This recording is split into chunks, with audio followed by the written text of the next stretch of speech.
DNA జ్యోతిష్యానికి సాధారణ జ్యోతిష్యానికి తేడా ఏమిటంటే వేల సంవత్సరాల నుండి సాధారణ జ్యోతిష్యం ద్వారా ఒక జాతక చక్రం చూసి భూత భవిష్యత్ వర్తమాన కాలాలలో ఎప్పుడు ఎలా ఏమి జరుగుతుందని చెబుతూ ఒకవేళ అవి గాని అనుకూలంగా జరగకపోతే ఎలాగైనా ప్రకృతికి విరుద్ధంగా వాటిని మార్చేయాలని, అది కుదరకపోయినా పరిహారాల నెపంతో చేసే పద్ధతిది.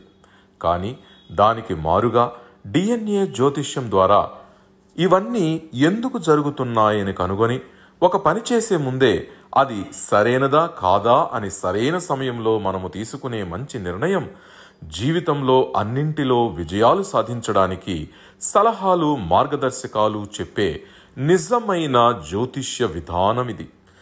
ఏది మీకు అవసరమో మీరే నిర్ణయించుకోగలరు. ప్రపంచవ్యాప్తంగా ఉన్న డిఎన్ఏ ఆస్ట్రాలజీ ప్రియమైన ప్రేక్షక మహాశైలందరికీ నా హృదయపూర్వక నమస్కారములు. నేను తిరుపతి పట్టణంలోని రేణిగుంట నుండి మీ గుణబ్రహ్మ సరస్వతి. ఈ వీడియో ద్వారా డిఎన్ఏ ఆస్ట్రాలజీ ప్రకారంగా మనము ఒక్కొక్క భావానికి సంబంధమైనటువంటి విషయాలని ఇంతకుముందు అనేక వీడియోల్లో తెలియజేస్తూ వచ్చాం. ఆ విధంగా మేషము అనే భావము ఆ జాతకులకు ఎలాంటి ఉపయోగాన్ని ఇవ్వదు. అది అవసరమైన సమయంలో మనకి ఉపయోగపడకపోవడం వల్ల ఆ భావము ఎవరి లగ్నానికైనా ఎన్నవ భావముగా వచ్చినా ఆ భావము యొక్క కారకత్వాలు గాని, ఆ భావము యొక్క బంధుత్వ కారకత్వాలు గాని, గుణాధీశాలు గాని ఆ జాతకులకు ఎట్టి పరిస్థితుల్లో ఎప్పటికీ ఉపయోగపడవు. అక్కడి నుంచి మనకు రిటర్న్ గిఫ్ట్స్ అనేవి రావు. ఒకవేళ రిటర్న్ గిఫ్ట్స్ ఇవ్వడం మొదలు పెడితే ఆ సమయంలో ఆ జాతకులు దానిని అందుకోవడానికి సిద్ధంగా ఉండరు. అప్పుడున్నటువంటి పరిస్థితులకి అక్కడ వస్తున్న రిటర్న్ గిఫ్ట్స్ కి సంబంధం ఉండదు అని మనం చెప్పుకున్నాం. అదేవిధంగా 12 భావాలలో కూడాను మిథునము అనే భావము ఒకరి జాతకములో వారి లగ్నము ఏదైనా గాని ఆ లగ్నములో నుండి మిథునము అనే భావము ఎన్నవ భావముగా వస్తుందో ఆ భావానికి సంబంధమైనటువంటి విషయాలని, ఆ కారకత్వాలని మనము బట్టబయలు చేయకూడదు, రహస్యంగా ఉంచాలి, పోస్టులు వేసి అతికించకూడదు. మనము తెలియకో తెలుసో ఆ విషయాన్ని మనం బయటికి చెప్పేస్తే మన జీవితంలో ఎప్పటికీ అది మనకు జరగదు. అది ఒక గ్యాసిప్ భావము. కాబట్టి ఈ 2 భావాలలో మనకు ఏదేని ఒక భావము మన లగ్నము నుండి ఎన్నవ భావముగా వచ్చినా ఆ 2 భావాలకు సంబంధమైన విషయాల్లో జాగ్రత్తగా ఉండాలి అని మనం చెప్పుకున్నాం. అయితే మీరేమిటండి ఒక భావము మేషభావం అన్నారు, ఆ మేషభావానికి మన లగ్నం ఏదైనా ఎన్నవ భావముగా వచ్చినా వారి వల్ల ఉపయోగం ఉండదు అంటున్నారు. ఉదాహరణకి నాది తులాభావము, తులాభావానికి తులా లగ్నానికి 7వ భావముగా వస్తుంది కాబట్టి నా యొక్క భాగస్వామి వల్ల కానీ పార్ట్నర్షిప్ వ్యవహారాల్లో కానీ నాకు యూజ్ ఉండదు అంటే ఖచ్చితంగా యూజ్ ఉండదు. మీరు రిటర్న్ గిఫ్ట్స్ పొందలేరు వారి నుండి. మీకు కావలసినటువంటి క్వాలిటీ క్వాంటిటీతో కూడినటువంటి ప్రేమ కావచ్చు, అనురాగం కావచ్చు, ఏ విషయాల్ని మీరు ఆశిస్తారో వారి నుండి మీరు పొందలేరు. ఒకవేళ మీరు ఎంత ఇచ్చినా వాళ్ళు తీసుకుంటారు కానీ తిరిగి వారు రిటర్న్ ఇవ్వడానికి వారికి ఆ ఫీలింగ్ అనేది రాదు అనేది మనం చెప్పుకున్నాం. అదే ఉదాహరణకి వృశ్చిక లగ్నము తీసుకుంటే వృశ్చిక లగ్నానికి ఈ యొక్క 6వ భావముగా వచ్చే మేషము అనేది ఉంటుంది కాబట్టి మీరు లోన్కు వెళ్ళకూడదు, లేదా అప్పు చేయకూడదు, అప్పు తీసుకోకూడదు. జాబు పరంగా మీరు ఎంత సర్వీస్ చేసినా దాని నుండి మీకు రిటర్న్ గిఫ్ట్స్ రావు. కాబట్టి సెల్ఫ్ ఎంప్లాయ్ కిందకి వెళ్ళండి, మీరు చాలా బాగా సంపాదించుకుంటారు అంటున్నాం. అదేవిధంగా మిథునము అనే భావాన్ని తీసుకుంటే, ఉదాహరణకి ధనుస్సు అనే లగ్నానికి మిథునం అనేది 7వ భావం వస్తుంది. కాబట్టి మీరు వివాహ సమయంలో దాన్ని ఎక్కువగా పదిలపరచుకోవాలి కానీ, రహస్యంగాను తక్కువ మందిని పిలిచి వివాహాలని చేసుకోవాలి కానీ, ఎక్కువ మంది తీసుకుని ఫంక్షన్లు పెట్టి సెలబ్రేషన్స్ చేసి వైభవంగా పోస్టులు అయితే అతికించి ఎక్కువ మందిని ఫంక్షన్ పిలిచి మీరు కానీ సెలబ్రేట్ చేసుకుంటే వివాహ వ్యవస్థ దెబ్బతింటుంది అని కూడా చెప్తుంటాం. అంటే గ్యాసిప్ చేయకూడదు. దేన్నైతే మనం గ్యాసిప్ చేయకూడదో దాన్ని మిథున భావంగాను, ఏదైతే మనకి ఎంత చేసినా దాని నుండి రిటర్న్ రాదో దాన్ని మేషభావంగా మనం చెప్పుకున్నాం. అయితే ఇప్పుడు మన జీవితంలో ఎంతైనా ఇవి 2 భావాలతో మన జీవితం గడిచిపోవలసిందా అంటే, మనకంటూ ఒక అదృష్టాన్ని అవకాశాన్ని ఇచ్చే భావం ఏమైనా ఉందా డిఎన్ఏ ఆస్ట్రాలజీ ప్రకారంగా అని మనం క్వశ్చన్ వేసుకోగలిగితే దానికి సమాధానంగా నేను ఈరోజు మీకు చెప్పబోతున్నాను. అయితే 12 భావాలని ఆ భావముతో పోల్చి నేను మీకు చెప్తాను. అందులో ఒక్కొక్క భావానికి ఎలాంటి రిజల్ట్స్ ఉంటాయి, అక్కడ మనకు అదృష్టం అనేది ఏ విధంగా వస్తుంది, దాన్ని మనం ఆ సమయంలో ఉపయోగించుకోకపోతే ఎలాంటి ఇబ్బందులు పడుతామన్న విషయాలు కూడా తెలుసుకుంటాము. పెద్దవారు చెప్తుంటారు ఏమిటంటే, అదృష్టం అనేది ఒక్కసారి మాత్రమే తలుపు తడుతుంది, అయితే దురదృష్టం మాత్రము తలుపు తెలుసుకునేంత వరకు కొడుతూనే ఉంటుంది అని. ఆ యొక్క మాట ఇక్కడ ప్రతి ఒక్కరికి యూనివర్సల్ గా ప్రపంచ వ్యాప్తంగా ఎన్ని వేల కోట్ల మంది ఉన్నా వారందరికీ కూడాను వారి అదృష్టాన్ని వారు యూజ్ చేసుకునే వాళ్ళు ఉంటారు. ఆ సమయంలో వాళ్ళు స్పందించకుండా దానిని చేతులారా వదులుకునే వాళ్ళు ఉంటారు. ఆ తర్వాత అయ్యో ఆ సమయంలో నాకు అవకాశం వచ్చిందండి, నాకు వద్దు, నేను చేయను, నాకు కూడదని చెప్పేశాను, అందువల్ల నేను ఇప్పుడు ఇలాంటి ఇబ్బందులు పడుతున్నాను అని చెప్పేవారు ఉంటారు. అది ఎలాగో ఇప్పుడు ఒక్కొక్క భావాన్ని లగ్నంగా మార్చుకుని ఏ భావం మీకు అదృష్టాన్ని ఇస్తుందో ఆ సమయంలో మీరు ఎందుకు దాన్ని వదిలేస్తున్నారో కూడా పరిశీలిస్తాం. అయితే ఆ భావం ఏమిటో మొదట మీకు చెప్పేస్తాను. అదేమిటంటే కాలపురుషునికి 4వ భావముగా వచ్చే కర్కాటకము అనే భావము మీకు అవసరమైనప్పుడు అదృష్టాన్ని మీ చేతిలో పెట్టాలని ప్రయత్నం చేస్తుంది. కానీ ఆ సమయంలో మీ యొక్క మానసిక స్థితి ఎలా ఉంటుందో ఏమో తెలియదు, కానీ దాన్ని మీరు చేతులారా వదులుకోవడం వల్ల తిరిగి మీరు ఆశించినప్పుడు అది రాకపోవడము, అదే అవకాశం వేరే వాళ్ళు చేజిక్కించుకుని ఆ అదృష్టాన్ని వాళ్ళు పొంది సంతోషంగా ఉన్నప్పుడు దాన్ని చూసి మీరు మనోవేదన పొందడము, అయ్యో వెళ్ళిందే, వెళ్ళిపోయిందే, ఆ అదృష్టం నన్ను దాటి వెళ్ళిపోయిందే, వారు ఎంతో సుఖంగా ఉన్నారే అన్నటువంటి ఫీలింగ్ లో జీవితకాలము బాధపడము, ఆ తర్వాత అది మిమ్మల్ని ఎత్తుక్కుంటూ రాకపోవడం కూడా జరుగుతుంది. అది ఎలాగో మనం ఇప్పుడు చూద్దాం.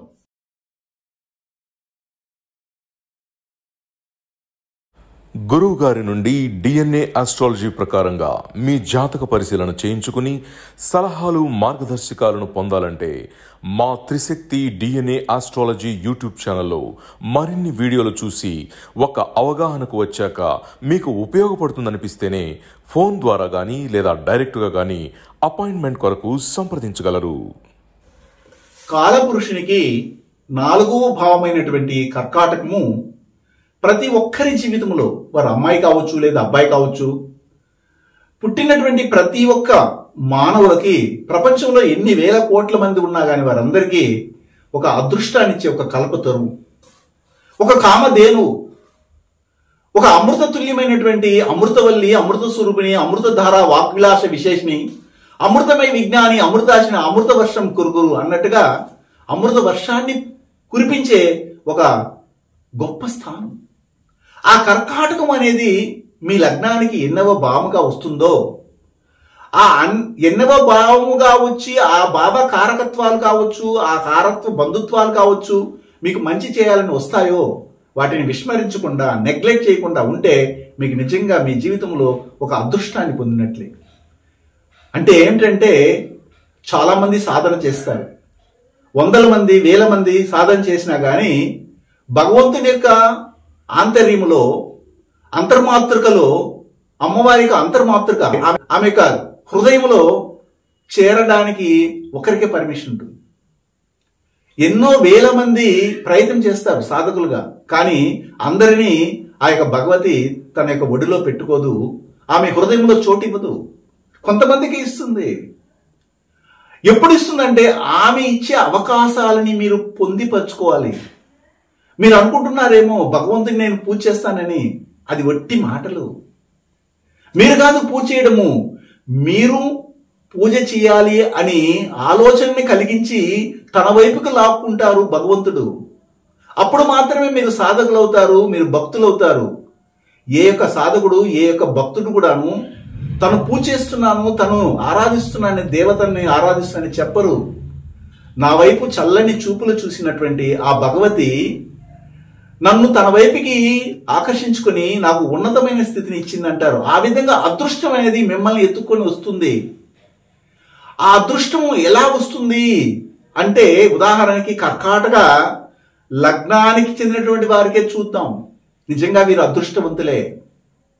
కర్కాటకం అనే భావమే అదృష్టాన్ని ప్రతి ఒక్కరికి ఇస్తుంటే, మీరే కర్కాటక లగ్నం అయితే మీ అదృష్టమే మీ చేతిలో ఉంది. ప్రతినిత్యము ఒకరు లడ్డు తింటున్నారు, తిరుమల లడ్డు.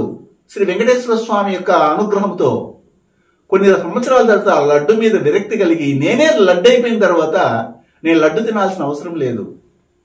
ఒక అతను సాధన చేస్తున్నాడు భగవంతుని దగ్గర కావాలని, లేదా భగవంతుని అనుగ్రహంతో ఆ చల్లని చూపులతో ఆ అనుగ్రహంతో ఆ భగవంతుని యొక్క హృదయంలో చేరాలని. అయితే కొన్నాళ్ళు పూజ చేసిన తర్వాత వీళ్ళు ఏమి సాధించాలనుకున్నారు అంటే, భగవంతుడే వీరవ్వాలనుకున్నారు. త్వమేవాహం నసంశయ అన్నట్టుగా, నేనే నీవు, నీవే నేను, నాకు నీకు తేడానే లేదు. అయ్యో నీ యొక్క కంటిలో కన్నీరు వస్తుందా అంటే, కళ్ళు దెబ్బతిన్నాయా, ఉండు నా కంటిని తీసిస్తానని చెప్పాడు భక్త కన్నప్ప. ఒక కంటితో అమర్చిన తర్వాత ఇంకో కంటితో కూడాను ఆ విధమైనటువంటి స్పందన కలిగినప్పుడు ఇంకో కన్ను కూడాను ఎక్కడ ఉంది కన్ను అని గుర్తుపెట్టుకుని కాలుతో గుర్తుపెట్టి అదే చోట ఎత్తుకోపెట్టి, అలాంటి మూర్ఖత్వంతో కూడినటువంటి భక్తి భావాలని వెదజల్లినటువంటి సాంప్రదాయ పరంపర మనది. అంటే ఏమిటి, నీకు నాకు తేడా లేదు, నీ కళ్ళల్లో నీళ్ళు వస్తే నా కళ్ళలో నీళ్ళు వచ్చినట్టే అన్నటువంటి ఒక భక్తి తాత్పర్యంతో గొప్ప గొప్ప మహానుభావులు జన్మించి భగవంతుని యొక్క హృదయంలో చేరిపోయిన వాళ్ళు ఉన్నారు. అలాంటి కర్కాటక లగ్నములోనే పుట్టినటువంటి వారికి అదృష్టము వారికి వారే కల్పించుకోవాలి. వారు ఏమి తెలిసినా అవి జరిగిపోతాయి.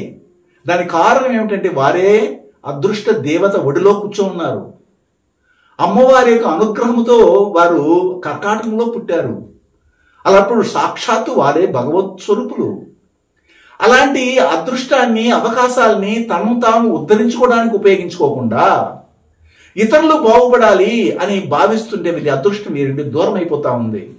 నేను అనేక వీడియోల్లో చెప్పాను, ఈ కర్కాటక లగ్నంలో పుట్టినటువంటి వారు వ్యాపారం చేస్తే వారి యొక్క పేరు మీద డిపాజిట్ ఉండకూడదు అంటాను. వారి పేరు మీద స్థలము ఉండి ఆ స్థలంలో వ్యాపారం చేయకూడదు అంటాను.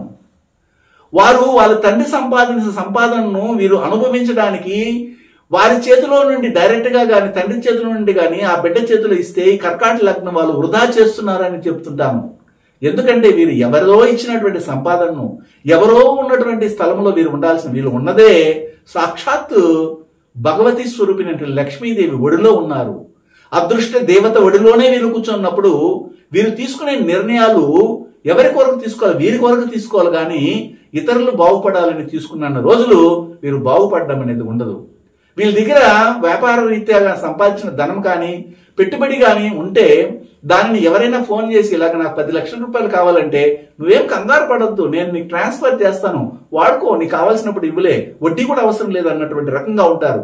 ఎవరైనా కానీ బాధపడుతుంటే ఒక తల్లిలాగా ఆదరించి వారి కన్నీళ్లు తుడిచి వాళ్ళ కష్టాలని వీరు అనుభవించి వారి యొక్క బాధలన్నింటి కూడా వీళ్ళు భరించి వారి కోసం సాక్రిఫైస్ చేసినటువంటి వాళ్ళు కర్కాటకంలో ఉన్నారు. అందుకని వీళ్ళు బాగుపడటం లేదు. నేనేం చెప్తున్నాను, మీకు అదృష్టం తలుపు తట్టింది. అమ్మవారే మీ ఇంట్లో వచ్చి కూర్చో ఉంది. అలాంటప్పుడు ఆమె యొక్క అనుగ్రహాన్ని మీరు పొంది మీ ట్యాంక్ ఫుల్ అయిన తర్వాత కావచ్చు, అందులో బయటికి వెళ్తున్నటువంటి వృధా అవుతున్నటువంటి ఓజోస్ ఆఫ్ వాటర్ని, బయటికి చిమ్ముతున్నటువంటి వాటర్ని ఇతరులు పట్టుకోమని చెప్పొచ్చు. కానీ మీకే ఫిలప్ కానటువంటి, మీకే జ్ఞానం ఇంకా ఫుల్గా ఫిలప్ కాలేదు, మీకే సంపదలు సరిగా ఇంకా పూర్తిగా సమృద్ధిగా రాలేదు, కానీ మీరేం చేస్తారంటే ఆ అదృష్టాన్ని ఇతరులకి పంచడం మొదలు పెడతారు. అందువల్లనే మీరు అతఃపాతాలానికి తొక్కివేయబడుతున్నారు. చాలా మంది ఇండస్ట్రియలిస్ట్స్, పెద్ద పెద్ద పారిశ్రామికవేత్తలు, కోట్లకు పడగలెత్తిన వాళ్ళు ఈ కర్కాటక లగ్నంలో ఉన్నారు. వాళ్ళు కరెక్ట్గా సవ్యమైన మార్గంలో అదృష్టాన్ని ఉపయోగించుకున్నారు కాబట్టి వారు ఈరోజు 10 మందికి కాకపోయినా 100 మందికి 1000 మందికి జీవనోపాధిని కలిగిస్తున్నారు. అదే వర్గంలో ఉన్నటువంటి వారు, ఈ కర్కాటక లగ్నంలో ఉన్నటువంటి వారు గొప్ప స్థాయికి ఎదిగి ఒక్కసారిగా కింద పడిన వాళ్ళు ఉన్నారు. దానికి కారణం ఏంటంటే నేను చెప్పిన వాటి మార్గాలను మీరు అనుసరించడం లేదు. కావాలంటే పరిశీలించండి. అదేమిటంటే వీళ్ళ యొక్క సొంత పేరు మీద ఏ యొక్క వ్యాపారం చేయకూడదు, వీళ్ళ యొక్క సొంత స్థలములో వ్యాపారాన్ని మొదలు పెట్టకూడదు. వాళ్ళ నాన్న దగ్గర వాళ్ళ నాన్న ఇచ్చిన డబ్బు తీసుకుని వీరు ఏ పని చేసినా అందులో సర్వనాశనం అయిపోతున్నారు. అయితే ఎవరు ఇవ్వాలి వీరికి? వీరికి అమ్మవారే డైరెక్ట్ గా వీరి యొక్క టాలెంట్ ని చూసి అనేకమైన అవకాశాలు వీళ్ళు ఒళ్ళోకి తెచ్చి వేస్తుంది. కానీ దాన్ని అందిపుచ్చుకోకుండా ఇతరుల మీద డిపెండెంట్ గా ఉండి వీరు ఎన్ని చేసినా చివరి దశలో అమ్మ వెనక్కి తీసుకునేస్తుంది. నేను ఇచ్చిందే నువ్వు సరిగా ఉపయోగించుకున్నప్పుడు ఇతరులు ఇచ్చింది ఎందుకని. కొన్ని మంది సామెతలు చెప్తారు, అమ్మ పెట్టదు అడుక్కు తిననివ్వదని. కానీ అమ్మ పుష్కలంగా పెడుతున్నప్పుడు మీరు ఎందుకండి అడుక్కు తింటారు? కాబట్టి దయచేసి ఈ కర్కాటక లగ్నంలో ఎవరు పుట్టని, అమ్మాయి పుట్టని లేదా అబ్బాయి పుట్టని, వారు ఏం చేయాలంటే వారికి ప్రతి నిత్యము ప్రకృతి నుంచి పుష్కలమైనటువంటి అదృష్ట అవకాశాలు అందుతూనే ఉంటాయి. వాటన్నిటిని సరైన సమయంలో సరిగా డిజైన్ చేసుకుని మీరు దాన్ని అప్డేట్ చేసుకోగలిగితే మీకంటే ఉత్తమమైనటువంటి అదృష్టవంతులు ఈ ప్రపంచంలోనే ఎవరు ఉండరు. అంటే మొత్తం మీద ఈ ప్రపంచంలోనే చాలా గొప్ప అదృష్టవంతులు ఎవరు అంటే ఒక కర్కాటక లగ్నానికి చెందినటువంటి వారిని ఖచ్చితంగా చెప్పగలను. కానీ కొంతమంది ఏం చెప్తారంటే ఇది నిలకడలేనటువంటి భావం కదా, వారికి నిజమే మీకు నిలకడగా పెట్టుకోవడానికే మీరు అమ్మవారి ఒడిలో కూర్చోండి, అమ్మవారి యొక్క సాధనలో ఉండండి, మీకు ఇష్టమైనటువంటి భగవంతుడిని కొలవండి, ఆ యొక్క సాధనలో నిమగ్నయ్యి భగవంతుడే నాకు అదృష్టాన్ని ఇచ్చాడు, దీనిని ఎట్టి పరిస్థితుల్లో నేను వృధా చేసుకోను, సద్వినియోగం చేసుకుని గొప్ప స్థాయికి వచ్చి అందరికీ నీడల ఒక మహావృక్షంగా ఎదిగి ఆ తర్వాత నీడనిస్తానని చెప్పాలి. అంతేగాని మీరు మొలకిస్తున్నారు, మా చెట్లో ఉన్నటువంటి ఈ మారేడు ఆకులన్నీ కూడా కోసుకుని వెళ్ళిపోండి, లాస్ట్కి ఆ చెట్లో ఒక ఆకు కూడా ఉండదు అన్నట్టుగా మీరు భావించకూడదు. ఆ వృక్షము పెద్దదయ్యి కాయలు కాసి పండ్లు కాసిన తర్వాత మీ యొక్క సంతోషం కొద్దీ ఎవరైనా సహాయం చేయమంటే చెయ్యండి, వద్దంటలేదు. చెట్టు ఎదుగుతా ఉంది, దాంట్లో మంచిగా ఇప్పుడిప్పుడే ఫలితాలు వస్తున్నాయి. ఒక 2 సంవత్సరాలైంది మామిడి చెట్టు పెట్టి, దాంట్లో కాయలు గుత్తులుగా కాస్తున్నాయి. అందరూ వచ్చి కోసుకుని పోండి అంటే తిరిగి ఆ కాపే ఉండదు. ఆ కాపుకి మనం ఏం చేస్తామంటే ఏ వృక్షానికైనా కొద్దిగా ఆశ ఉంటుంది. ఆ వృక్షం మొదటి కాపుని మనము స్వీకరించకుండా భగవంతునికి సమర్పిస్తాం. రైతులు కూడాను వచ్చినట్టు పంటని మొదట ఎవరికి సమర్పిస్తారు? భగవంతునికి సమర్పిస్తారు. ఆ విధంగా ఈ కర్కాటక లగ్నానికి చెందినటువంటి వారు ఎవరైనా కానీ, అమ్మాయి కావచ్చు అబ్బాయి కావచ్చు, మీకు వచ్చినటువంటి ఫలితాలు ఫ్రూట్ఫుల్నెస్ అది నేను సాధిస్తే వచ్చిందని మాత్రం అనుకోకుండా మీకు వచ్చిన ఫలితాలని డైరెక్ట్ గా మీరు కొలిసే కులదైవానికి కానీ లేదా పితృకులకు కానీ లేదా మీ యొక్క ప్రార్థన దేవతకు కానీ మీ ఇష్ట దేవత కానీ దర్శన దేవతకు కానీ లేదా సాధన దేవతకు కానీ సమర్పించి ఆ తర్వాత కానీ స్వీకరించగలిగితే ఖచ్చితంగా మీకు అదృష్ట లక్ష్మి మీ ఇంట్లోనే తిష్ట వేసుకుని కూర్చుంటుంది. అదే మీకు జీవితంలో మీరు తెలుసుకోవాల్సినటువంటి రహస్యం కూడాను. శుభం. డిఎన్ఏ జ్యోతిష్యం నేర్చుకోవడానికి ఆసక్తి ఉన్న వారందరికీ గురువుగారి తరపున స్వాగతం. దైవజ్ఞ శ్రీ గుణబ్రహ్మ సరస్వతి గారి నుండి ఆన్లైన్ ఆడియో క్లాసుల ద్వారా అద్భుతమైన ఈ వంశపారంపర్య జ్యోతిష్యంను బేసిక్స్ నుండి అడ్వాన్స్ వరకు నేర్చుకోవాలంటే మీరు ఒక్కసారిగా ఫీజు చెల్లించేస్తే మిమ్మల్ని డిఎన్ఏ వాట్సాప్ గ్రూప్లో యాడ్ చేసినప్పటి నుండి మీ జీవితకాలం డిఎన్ఏ జ్యోతిష్యానికి సంబంధించిన క్రొత్త అప్డేట్స్ని ఆ వాట్సాప్ గ్రూప్లో నిరంతరం పొందవచ్చు. ఫీజు చెల్లించిన వెంటనే జరిగిపోయిన పాఠాలు మీ ఈమెయిల్ ఐడి ఇస్తే గూగుల్ డ్రైవ్కి మొదటే గురువుగారు పంపిస్తారు. అందులో మీకేదైనా డౌట్స్ వస్తే జూమ్ క్లాస్లో గురువుగారే స్వయంగా క్లియర్ చేస్తారు. పీడిఎఫ్ కానీ ప్రింటింగ్ మెటీరియల్ కానీ ఇవ్వబడదని గమనించగలరు.